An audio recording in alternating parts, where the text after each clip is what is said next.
கிபி 1025. இந்தியாவின் மேற்கு கடற்கரையில் அரபிக்கடலை நோக்கி நின்ற ஒரு புனித நகரம் சோம்நாத். அந்த நகரம் நூற்றாண்டுகளாக பக்தர்களின் பிரார்த்தனையால் நிரம்பியிருந்தது. ஆனால் அந்த இரவு அந்த நகரம் வரலாற்றின் மிக கொடூரமான தாக்குதல்களில் ஒன்றை சந்தித்தது. கடற்கரை மணையில் போரின் ரத்தம் கலந்திருந்தது.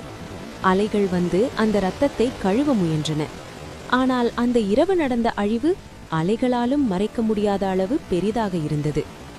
சோம்நாத் கோவிலின் உள்ளே ஒரு அச்சமான சத்தம் ஒலித்தது. கிளாங் கிளாங் கிளாங்.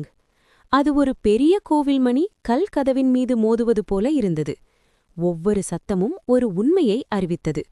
கோவில் கதவுகள் இனி நீண்ட நேரம் நிற்காது. அந்த கதவுகளுக்கு வெளியே ஒரு பெரிய படை காத்திருந்தது. அவர்களின் தலைவன் கஜ்னியின் சுல்தான் மக்மூத். அவன் கண்களில் இரக்கமில்லை.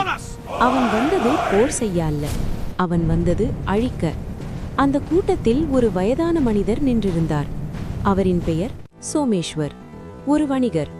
ஆனால் அந்த இரவு அவர் ஒரு வணிகர் அல்ல, அவர் ஒரு தந்தை, ஒரு கணவன், ஒரு பக்தன். அவரின் குடும்பம் அந்த நாளில் அழிந்துவிட்டது. அவரின் கண்களில் கண்ணீர் மட்டும் இருந்தது. அந்த நேரத்தில் கோவில் கதவு உடைந்தது. படைகள் உள்ளே நுழைந்தன. அந்த நொடியில் புனிதமான சோம்நாத் கோவில் ஒரு போர்க்களமாக மாறியது.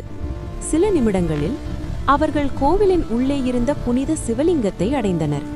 அது நூற்றாண்டுகளாக பக்தர்களின் நம்பிக்கையின் சின்னம். ஆனால் அந்த நம்பிக்கையை அவர்கள் மதிக்கவில்லை.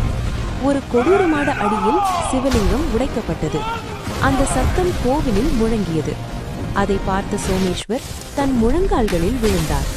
அவரின் கைகள் நடுங்கின. அவர் தரையில் இருந்த உடைந்த சிவலிங்கத்தின் ஒரு சிறிய துண்டை எடுத்தார். அவர் கண்களை மூடினார். மெதுவாக ஒரு பிரார்த்தனை சொன்னார். ஓம் நம சிவாய, ஓம் நம சிவாய. அந்த நேரத்தில் மக்மூத் சிரித்தான். அவன் அந்த கல்லை பார்த்து கேலியாக சொன்னான், இதுதான் உங்கள் கடவுளா? இது ஒரு கல் மட்டும்தான். அந்த வார்த்தைகள் சோமேஸ்வரின் இதயத்தை கிழித்தது.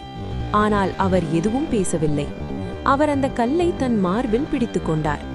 அந்த நொடியில் அவரின் உள்ளத்தில் ஒரு புதிய உணர்வு பிறந்தது. துக்கமல்ல, பயமல்ல, ஒரு தீர்மானம். ஒரு நாள் இந்த அவமானத்திற்கு பதில் வரும். அந்த இரவு சோம்நாத் நகரம் அழிந்தது.